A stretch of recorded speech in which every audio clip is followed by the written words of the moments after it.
Now they are saying they're going to video. They are thinking of videotaping all the proceedings. I want to tell you something. Hong Kong, the Anti-Corruption Commission has a very detailed set of guidelines. The guideline says this: every proceeding involving a suspect or a witness must be videotaped. Understand that? All suspects, all persons interrogated must be given water and food. All persons suspected must not be beaten. There shall be no force.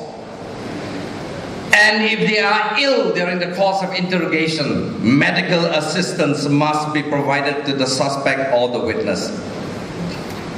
You compare that with Chua Jui Meng, found dead the next day, and they said he killed himself. This young man who was going to get married, on the morning of the day he was found dead, expecting a child, they said he killed himself. I want to tell you something. When Chua Jui Meng had supposed to have killed himself by jumping 9 floors, I will tell you what happens when you jump 9 floors. As a former Minister of Health, your bones in your body will be broken, your head will be smashed, your arteries will be burst, and blood will be all over the place. But when Chua Jui Meng was found lying as though sleeping on the 5th floor of that building, there was very little blood. My friend, who is a chartered accountant, he asked to do an experiment. He asked his friend, who was a chicken farmer, you let me know whether a live chicken, when it's thrown from a height, will have much blood. The chicken farmer did better than that. He took a dead chicken and a live chicken, went up to a high floor and threw both the birds down.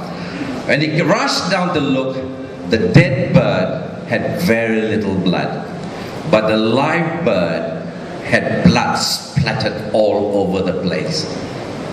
Chua Jui Meng had very little blood. What does that mean to you and to me, my friends?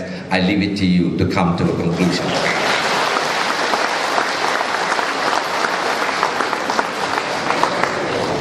You look at the region.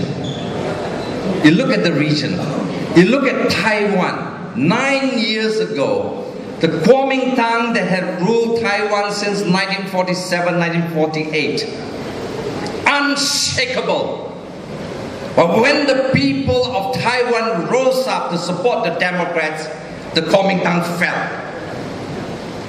And Chen Shui-bian became the president of the People's Republic of Taiwan. This year, because of corruption, grave corruption in the family of the president, the Democrats fell because the people willed it so. And what happened? The Kuomintang came back to power under Ma Ying-jeou. That is the two-party system that we see in the United States, in Europe, in Australia, in New Zealand. What happened in Taiwan, what happened in Japan, happened also in Korea. Kim Dae-jung was the president who ended the military-backed governmental rule and established democracy in South Korea. And that was many years ago. Indonesia, we have seen it. Thailand, we have seen it. Malaysia is late, but as they say in the English proverb, better late than never. It came last year. Thank you, ladies. Thank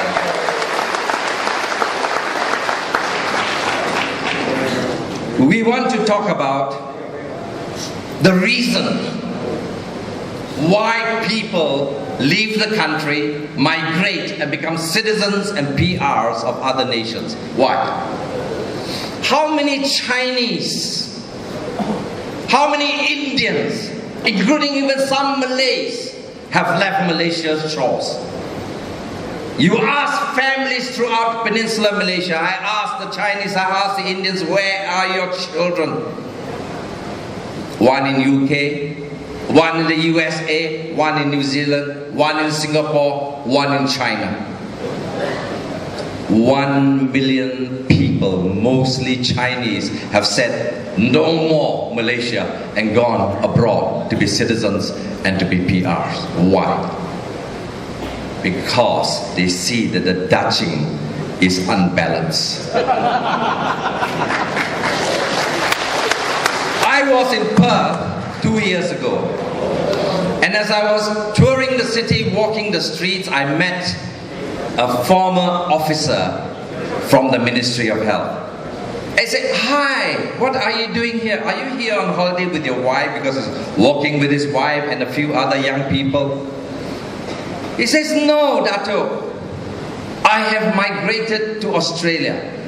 And not only me, my whole family have come." I asked him why. And he says, "I love Malaysia," he says, "Dato, but my government does not love me." It is the injustice of the system. I was very attracted by Anwar. He says that this nation should not be founded on the foundations of race and religion only. This nation must be founded upon the Constitution of Malaysia. We must not be a racial state, we must be a constitutional state. Well done, Anwar Ibrahim. I will tell you what that means. And I want to tell you also that my time is not yet up, because it is not Anwar at the back. What do you mean by Malaysia, a nation that is a constitutional state? I love it when UMNO, after the last general election, began to revive the slogan, Ketuanan Melayu. 马来人是这个国家的主人，如果有主人，肯定有仆人。如果无统讲我们是主人，谁是仆人？你咯，我咯，木杜咯，当个沙弥咯。我记见，我在马华公会里面。 要改革马华工会的时候，我跟马华工会的同志们讲，我们必须拒绝马来人主人的这个概念。我们是要的是什么 ？What we want in place of Ketuanan Melayu was answered by Datin Sri Wan Azizah, President of PKR. When the press asked Wan Azizah, what is your response to UMNO's call for Ketuanan Melayu?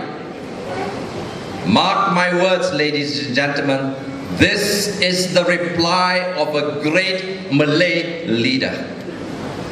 We reject Ketuanan Melayu. What we want is Ketuanan Rakyat Malaysia!